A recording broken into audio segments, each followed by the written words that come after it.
చరిత్రకు ఆనవాళ్ళు ఈ చిత్రలేఖనాలు, చరిత్రకు ఆనవాళ్ళు ఈ గుర్తులు, ఏదో రహస్యానికి ఆనవాళ్ళు ఈ గుర్తులు. మరి ఏంటి ఆ రహస్యం? ఈ రహస్యాన్ని తెలుసుకోవాల్సినది బాధ్యత మనందరి మీద ఉంది. అసలు ఏముంది, ఏం జరుగుతుంది, దేనికి ఈ చిహ్నాలు, ఈ చిత్రలేఖనం దేనికి సంకేతాలు? ఈ కొండలో ఏదో దాగింది. ఏం దాగుంది తెలుసు.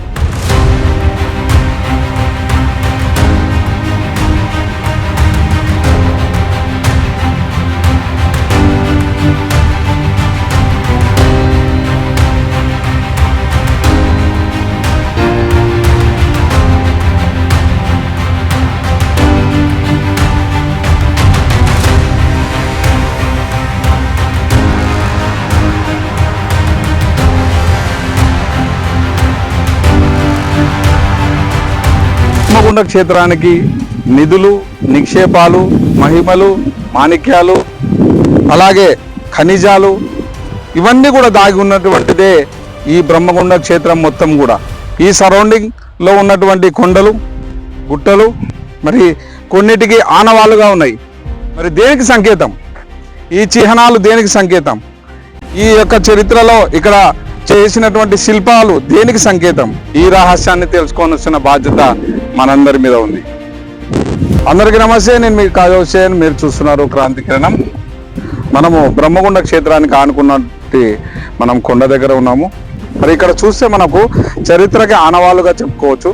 ఎందుకంటే బ్రహ్మగుండ క్షేత్రం అనేది ఇప్పటిది కాదు, క్షేత్ర మహిమ ఎంతో గొప్పది. మరి జనమేజయుడు మహారాజు నుంచి మనకు బ్రహ్మగుండ చరిత్ర చెప్పుకోవాల్సి వస్తుంది. కాబట్టి మరి ఇక్కడ రాళ్లలో మనం కొన్ని చూడొచ్చు. ఇక్కడ రాళ్లలో కొన్ని గుర్తులు ఉన్నాయి, అది ఇంతవరకు మనం కూడా ఎప్పుడు చూడలేదు.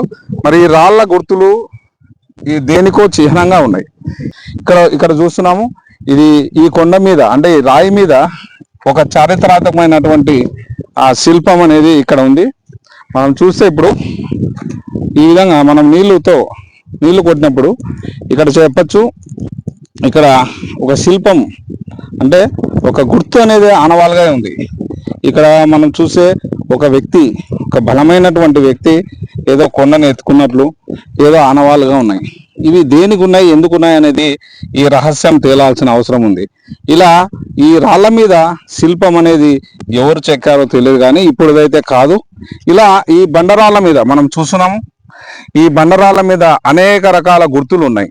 ఇది దేనికి చిహ్నము ఏందనేది ఈ రహస్యం అనేది తేలాల్సిన అవసరం అయితే ఉంది.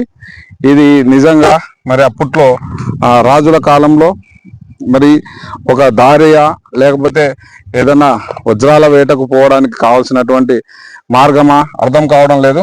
ఇక్కడ మన ఆనవాళ్ళు కొన్ని చూడొచ్చు. మనం ఇప్పుడు నీళ్లు వేస్తే ఈ ఆనవాళ్ళు కనపడతాయి, డైరెక్ట్ అయితే కనపడదు, కానీ వాటర్ కొట్టినప్పుడు మాత్రమే ఈ ఆనవాళ్ళు అనేటివి వస్తాయి. మనం చూస్తున్నాం ఇక్కడ అదే ఇవన్నీ సపరేట్ ఆనవాళ్ళు, గుర్తులు అనమాట ఇవి.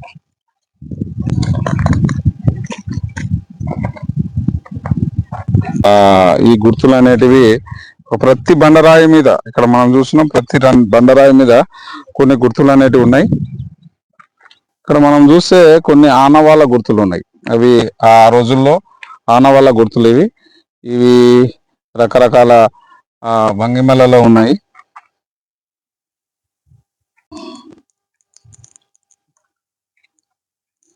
ఇవి మనం కొన్ని ఆనవాళ్ళు ఉన్నాయి ఇక్కడ. ఇది దేనికి సంకేతం అనేది తెలియడం లేదు. ఇక్కడ చూస్తే కొన్ని గుర్తులు ఉన్నాయి. మరి ఇంత పెద్ద బండ మీద ఈ గుర్తులు అప్పట్లో దేనికి చెక్కారు అనేది ఒక నిగూఢ రహస్యంగా ఉంది. ఈ రహస్యము బయట పడాల్సిన అవసరం అయితే ఎంతైనా ఉంది. ఎందుకంటే ఇవి రకరకాల భంగిమలలో, రకరకాల ఆకారాలలో దేనికో చిహ్నంగా ఈ బ్రహ్మగుండ క్షేత్రానికి ఆనుకొని మరి మనం ఇది చూస్తే ఇక్కడ ఇది అయితే పెద్ద గుర్తుగా ఉంది. ఇక్కడ మనం నీళ్లు పోస్తే ఈ రకంగా ఇక ఆంజనేయ స్వామి గుర్తు లాగా కనపడుతుంది మనకి. ఇది ఇక్కడ చూడొచ్చు, మనిషి ఆకారము, అట్లాగే రాక్షస ఆకారం ఉంది, ఆంజనేయ స్వామి గుర్తులు ఉన్నాయి. మరి ఈ ఆకారాలు దేనికి అనేది మనం తెలుసుకోవాల్సిన అవసరం ఉంది. మరి ఇది దేనికైనా పోవడానికి సూచననా, ఇక్కడ ఏదైనా రహస్యానికి కావాల్సినటువంటి మార్గమా అనేది బయటపడాల్సిన అవసరం ఎంతైనా ఉంది. ఇవన్నీ కూడా ఆకారము ఇది వాటర్ పోసినప్పుడు ఇక్కడ మొత్తం కూడా ఈ ఆకారం అనేది కనపడుతుంది. ఎందుకంటే అప్పట్లో మరి ఆ టైంలో ఇవి చెక్కినటువంటి శిల్పాలు కాబట్టి ఇది రాను రాను ఈ భూమిలో కలిసిపోతున్నాయి. కానీ ఇది దేనికి సంకేతం అనేది తెలియాల్సి ఉంది. మరి సంస్కృతి సాంప్రదాయాలుగా చెప్పాల్సినటువంటి భారతదేశంలో అప్పట్లో పెద్దవాళ్ళందరూ కూడా వారి కొన్ని గుర్తులను ఇక్కడ ఆనవాలుగా చిత్రీకరించడం అనేది జరిగింది. ఆ చిత్రీకరణలో భాగంగా వెల్దుర్తి బ్రహ్మగుండ క్షేత్రానికి ఆనుకొని ఉన్నటువంటి కొండకి, అట్లాగే మన జగనన్న కాలనీ వెనకలనే ఈ విధంగా ఈ శిల్పాలని చెప్పాల్సినట్టు ఆనుకొని ఉన్నట్టు కొండలో ఈ విధమైనటువంటి కళ ఏదైతే ఉందో వీటిని ఇక్కడ చిత్రీకరించారు. మరి ఇది ఎందుకు చిత్రీకరించారు అనేది మాత్రం రహస్యంగా ఉంది.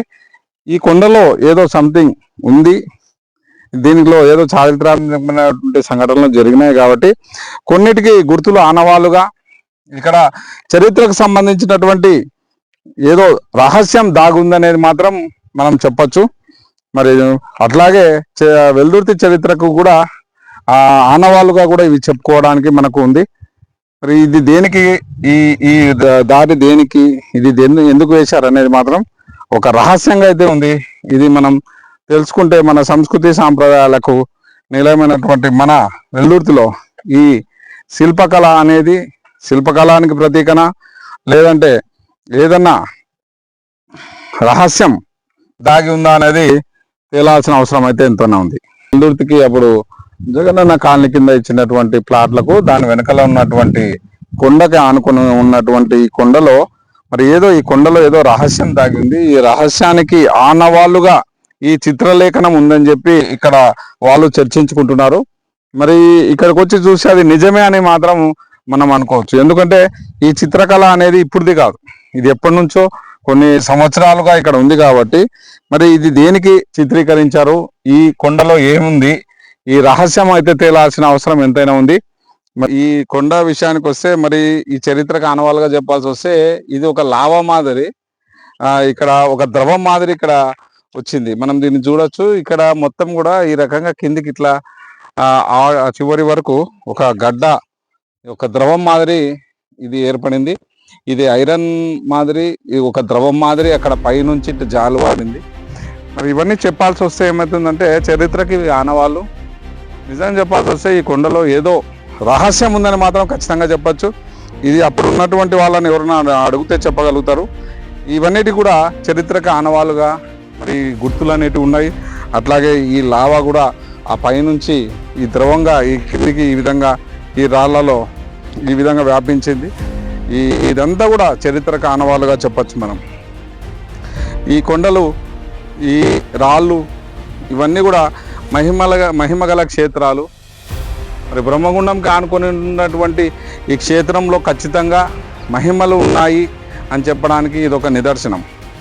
మరి ఈ క్షేత్రాన్ని, బ్రహ్మగుండ క్షేత్రాన్ని కాపాడుకోవాల్సిన బాధ్యత మనందరి మీద ఉంది. ఈ చరిత్రని రాబోయే తరాలకు అందించాల్సిన బాధ్యత కూడా మన మీదనే ఉంది.